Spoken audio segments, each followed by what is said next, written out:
Hey, welcome to my podcast. On today's show, I'm talking about the myth based on a true story. You know, at the beginning of the movies, or you see it on TV shows, or even in books based on a true story.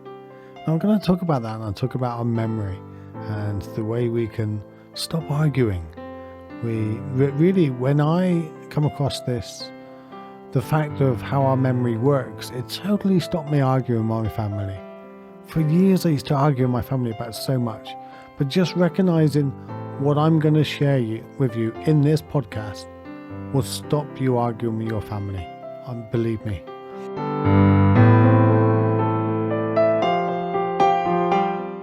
Welcome to Stillness in the Storms. I'm Steven Webb, your host, and this is the podcast that will help you to quieten your mind and find that stillness you need to overcome whatever comes your way.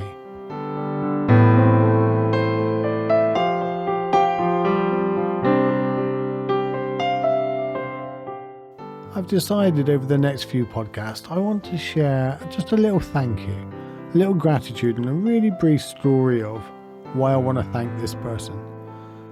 And also I want you to send in your thanks, your gratitude on a very similar story, about a minute and a half long, and I'll play some of them on the podcast, either at the beginning or the end. And if you're particularly listening to it on Anchor, it makes it so much easier. You can just hit the record button, send in a little snippet, and don't worry about the quality, don't worry about the thing. It doesn't have to be perfect. I can probably clean it up in pre-post or whatever you call it, I don't know. In editing, we'll just call it editing for now, shall we? I was writing about this story and this person in my book, The Gift of No Choice, an incredible journey from deep despair to freedom and joy. And throughout the book, I share my different stories about different things. And this story, when I was writing it, I kind of forgot it, but it was in the back of my mind. And do you know what? Some people really do help you in life in the most dire circumstances, but you may not realize at the time how much help they are. And this person is one of those people. You know, before I broke my neck, I broke my neck when I was 18. And just before that, I was hanging around with this individual, and we would have fun and we're just friends. There was nothing in it. And I didn't treat her brilliantly. I don't know why she wanted to hang around with me, but I was a typical 17-year-old that I didn't treat her that nice. And I was never really that polite to her, but I kind of liked her company.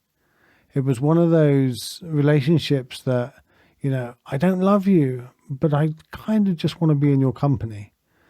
And there's a couple of songs that come out, ZZ Top, I'm Not in Love, and things like that. But when I broke my neck, I went away 200 miles. I was 200 miles away from home. I spent 12 months away in hospital.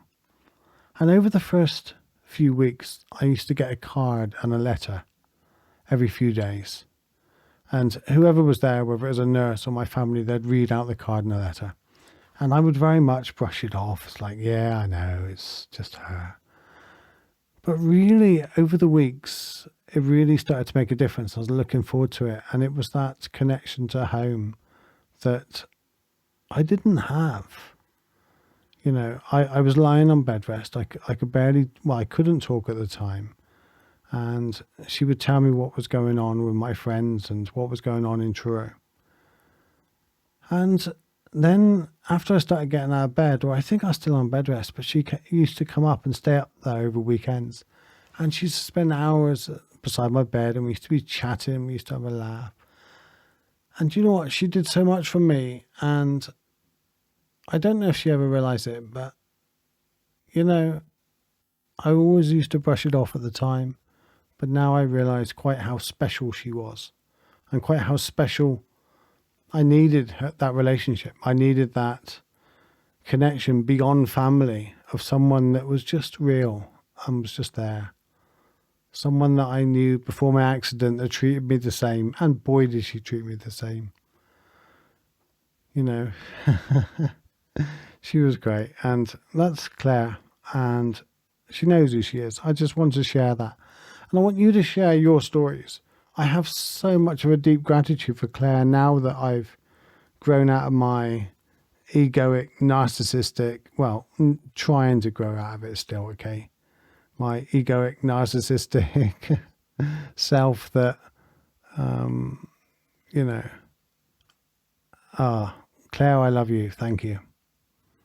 You know, I mean that from the depths of my heart. You helped me through a lot. But today's podcast, and please send in your stories. If you're listening on Anchor, hit the record and send me your stories just to thank you. 1.5 minutes, that'd be perfect. So on today's podcast, I was talking about the myth of this is based on a true story. So how many times do you and a sibling, and I'll say it with me and my sister, we would say something and I would say something back, and then within 2 hours we'd be arguing about what we said. I would say to her, I didn't say that, and she would say, you did say that, and I'd be like, no, I didn't. You said this. And here's the thing, here's the really crazy thing, is I could remember in my head her saying it, and I could also remember me saying it. And it wasn't just, well, I can remember the words. No, I can remember their voice. I can remember where they were looking, what they were doing, why they were saying it, how they were saying it. And the same with me. And of course, they would do the same thing. Yet both of us cannot be right. How can both of us be right? It's impossible. It just doesn't work. So who's wrong? Both of us are right and both of us are wrong. But here's the problem with our memory. It's not so much the way we remember things, but it's the way we recall those memories. And if I said to you now, think of a rabbit. Think of a rabbit in your mind and make sure it's a really good image of a rabbit. Have you got that? Ready? So what about the rabbit? Is it chewing on a carrot? Is it grey? Has it got long hair or short hair? Is it on the grass or is it in a hutch? What colour's the sky behind it? Then as I was saying those things to you, you were zooming in and out and you were creating them on the fly. Well, this is what we do with our memories. We think we have a full picture of the memory until we're asked questions, or until we start to create it even more. We then create the memory based on fragments that we stored. And here's the thing. We don't listen very well. We're terrible listeners. We're brilliant at listening to what we're saying. We're terrible at listening to what the other person's saying. But yet we think we hear what the other person's saying. Do you see where this is going? So what we do is we store fragments. We store what we hear, what is the baseline of it. And we store it in a very analog way that isn't a digital version. The difference between a digital and analog, a digital version is an exact copy, noughts and ones, whereas an analog one is roughly. You know, if you had an analog light, you can turn it up and you could have it on any kind of level. If you've got a digital light, it's on or off, or 50%, 100%. You cannot have 52%, whereas analog, you can have all of them. So when we store things in, I'm really geeking out here now, and I apologize. I'll get back to like normal life in a moment. But when we store things in an analog way, the brain doesn't know to go, okay, that's a conversation with your sister. I'm going to store that in truth. And then you watch a movie that's very similar and your brain goes, I'm going to store that in the movie, untruth.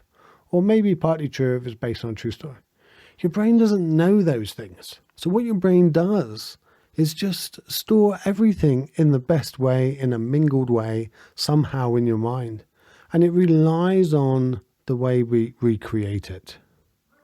And it's very similar to if you bump into, when I was visiting my nan in hospital just a couple of years ago, and she was 90 something, and I'm trying to remember her exact age, and I'm going to get it wrong if I say it. So she was 90 something, and she couldn't remember what she had for dinner. She couldn't remember what was going on or who visited her the day before. Yeah, I would sit there and she would tell me in brilliant detail about where she was a wren and working in Scotland and working on the aeroplanes during the war. And she told me about this wonderful story about the way when the pilots would go out and fly sorties over Europe, But just before they went out, they would have a little box and they would put them on the table on the way out the door. And that was their belongings. And that was the different things that they would want to go to their family as their letter and things like that. And then when they come back, they would pick up these boxes and they would take them back to their dorms or wherever they were sleeping. And she would always look, her and her friends would always look to see if there's any boxes left. Because if there was a box left, it meant they didn't come home. And she told this story with vivid detail, the colour of the boxes, the size of the boxes. How can someone do that, yet they cannot remember? Now, then, in part, it's the way we store things. In part, the way the brain isn't very good at doing it as it gets older. The proteins and all that, and the neurons. You know, I'm not a neurologist, but it gets harder to do. The more you do something, the harder it becomes, and it depreciates eventually. But how can they remember something 80 years before? Well, they're not remembering the event 80 years before. They're remembering the last time they recalled it. So that event was stored at the time with a great emotional impact. So whenever we have a big emotional impact, whether really good or really painful, we store it with great vivid detail. You know, the smell, the situation, everything, we store it with great detail. And we can recall it really quickly. And there's a reason for this. You know, it protects us. You know, you don't drink the same alcohol that made you really, really poorly at the age of 15 ever again because you smell it and that's it. Nope, can't touch it. So it's the same reason my nan stored that memory of those boxes with great vivid detail. And every time she'd retell it, she would retell it with passion and real emotion. And I loved hearing that story. And she told me several times when I was going out there about that story and about the way they had a dial that was upside down and things like that. She wasn't remembering the event, and it probably wasn't even much like the event anymore. But with all the movies she's watched, all the different things she watched and the things, it's a combination. It's like a hybrid version of what did happen.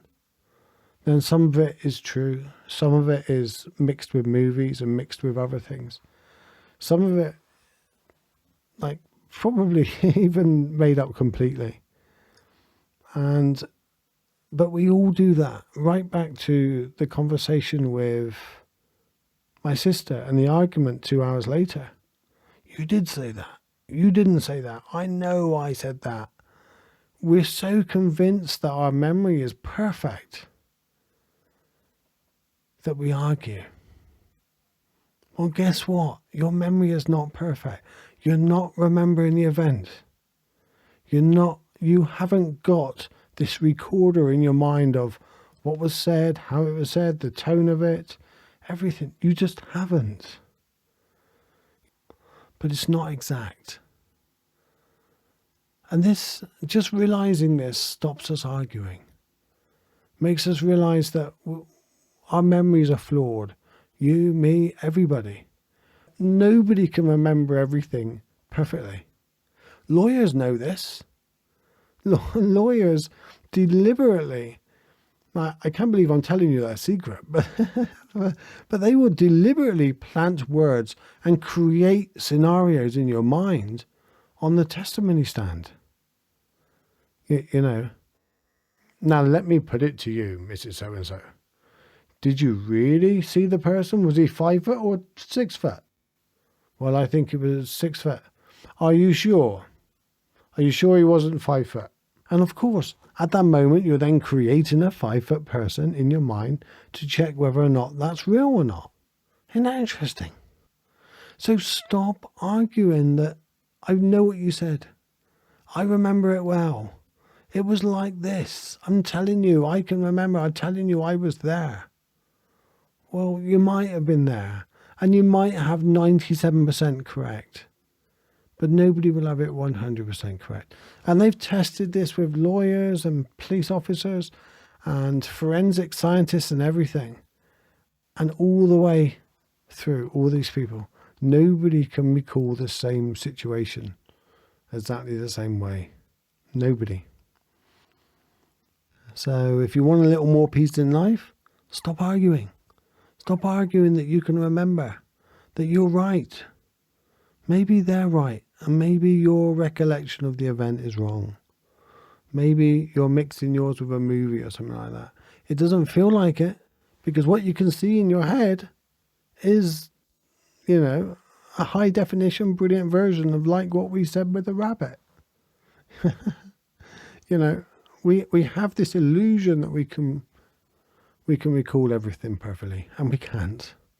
It just simply doesn't work like that. And here's the thing, this podcast is about stillness in the storms. It's about having a little more calmness when everything's going on around us. Well, the reason why I share this is because if you realize how your body works, and you realize how things are going in the way of recalling your memory, we stop arguing. We start having compassion for the other person and understanding. We stop this, I'm right, you're wrong. And we realize that, hey, we're both beautifully flawed and beautifully perfect. At the same time, there's no flaws and there's no perfection. It just is what it is. And we just stop arguing. There becomes a softness to our conversations with people. We no longer feel the need to have to prove that we're right and they're wrong.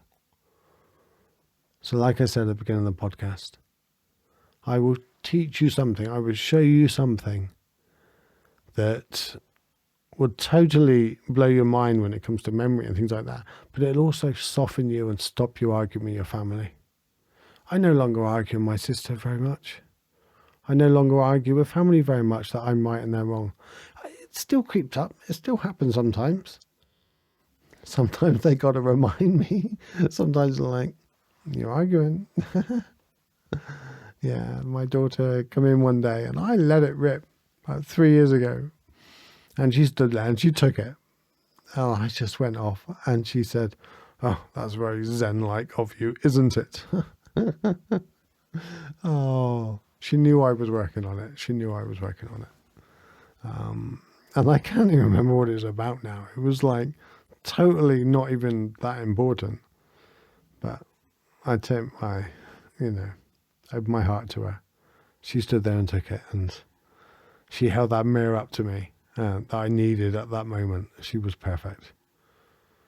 So, deep thank you to Kemba, deep thank you to my sister, and deep thank you to Claire for being there when I needed her most. And don't forget, if you're listening to this on Anchor, press the recording. If you're not on Anchor, head over to my website or go over to Facebook and just type Steven Webb, Inner Peace Guy or something, and find me and send me a voice or send me a little email or something. Email at stevenwebb.com and I will read it out. That's the other thing I can do. Take care, guys. I love you and thank you for spending this time with me. Really appreciate it.